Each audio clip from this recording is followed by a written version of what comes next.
നമസ്കാരം മക്കളെ, ഏവർക്കും നമ്മുടെ ചാനലിലേക്ക് സ്വാഗതം. അപ്പോൾ ഇന്നത്തെ വീഡിയോയിൽ ഉൾപ്പെടുത്തിയിരിക്കുന്നത് പഞ്ചവത്സര പദ്ധതികളും അതിന്റെ ലക്ഷ്യങ്ങളും എന്ന ഒരു ചെറിയൊരു ഷോർട്സ് പോലെയാണ് ഇത് സെറ്റ് ചെയ്തേക്കുന്നത്. ഇതിന്റെ ഡീറ്റെയിൽഡ് വീഡിയോ ഉടനെ തന്നെ നമ്മുടെ ചാനലിൽ വരുന്നതായിരിക്കും. അപ്പം ഒന്നാം പഞ്ചവത്സര പദ്ധതിയുടെ കാലയളവ് 1951 1956 പഞ്ചവത്സരി പദ്ധതി എന്ന് ഉദ്ദേശിക്കുന്നത് 5 വർഷത്തെ ഒരു പദ്ധതിയാണ്. ഒന്നാം പഞ്ചവത്സര പദ്ധതി 1951 തുടങ്ങി 56 വരെയാണ്. അതിന്റെ ലക്ഷ്യം എന്ന് പറഞ്ഞാൽ കാർഷിക മേഖലയുടെ സമഗ്ര വികസനമാണ്. അടുത്തായി പറയുന്ന രണ്ടാം പദ്ധതിയാണ്. രണ്ടാം പദ്ധതിയുടെ വർഷം എന്ന് പറഞ്ഞാൽ 1956 1961. അതിന്റെ പ്രധാന ലക്ഷ്യം വ്യാവസായിക വികസനമാണ്. വ്യാവസായിക വികസനമാണ് രണ്ടാം പദ്ധതിയുടെ ലക്ഷ്യം. മൂന്നാം പദ്ധതി 1961 66. അതിൻ്റെയാണ് ഭക്ഷ്യ സ്വയം പര്യാപ്തതയും അതുപോലെ തന്നെ സമ്പദ്ഘടനയുടെ സ്വയം പര്യാപ്തതയുമാണ് മൂന്നാമത്തെ പദ്ധതിയുടെ പ്രധാനമായ ലക്ഷ്യം. നാലാമത്തെ പദ്ധതിയാണ് 1969 1974 കാലയളവ് വരുന്നത്. അതിനകത്ത് പ്രധാനമായ ലക്ഷ്യം പറയുന്നത് സ്ഥിരതയോടുകൂടിയ വളർച്ച അല്ലെങ്കിൽ സ്വാശ്രയത്വം എന്നൊക്കെയാണ് നാലാമത്തെ പദ്ധതിക്ക് അത് മെയിനായിട്ട് ഉൾക്കൊള്ളിച്ചേക്കുന്നത്.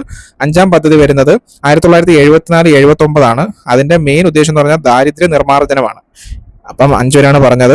പിന്നെ അടുത്ത ആറാമത്തെ പദ്ധതി 1980 85 കാലയളവാണ്. അതിനകത്തെന്ന് പറഞ്ഞാൽ കാർഷിക വ്യവസായ മേഖലകളുടെ അടിസ്ഥാന സൗകര്യങ്ങൾ മെച്ചപ്പെടുത്തുക എന്നൊരു ലക്ഷ്യത്തോടെയാണ്. പിന്നെ ഏഴാം പദ്ധതി വരുമ്പോൾ 1985 1990. അതിന്റെ പ്രധാന ലക്ഷ്യം ആധുനീകരണവും അതുപോലെ തന്നെ തൊഴിൽ അവസരങ്ങളുടെ വർധനയുമാണ് ഏഴാം പദ്ധതി കൊണ്ട് ഉദ്ദേശിക്കുന്നത്. എട്ടാം പദ്ധതി ആകുമ്പോഴത്തേന് 1992 1997 കാലയളവാണ്. അതിന്റെ പ്രധാന ലക്ഷ്യം മാനവശേഷി വികസനമാണ് ഉദ്ദേശിക്കുന്നത്. ഒമ്പതാം പദ്ധതിയാണ്. ഒമ്പതാമത്തെ പഞ്ചവത്സര പദ്ധതി 1997 മുതൽ 2002 വരെയാണ്. അതിന്റെ പ്രധാന ലക്ഷ്യം എന്ന് പറഞ്ഞാൽ ഗ്രാമീണ വികസനമാണ് ഉദ്ദേശിക്കുന്നത്.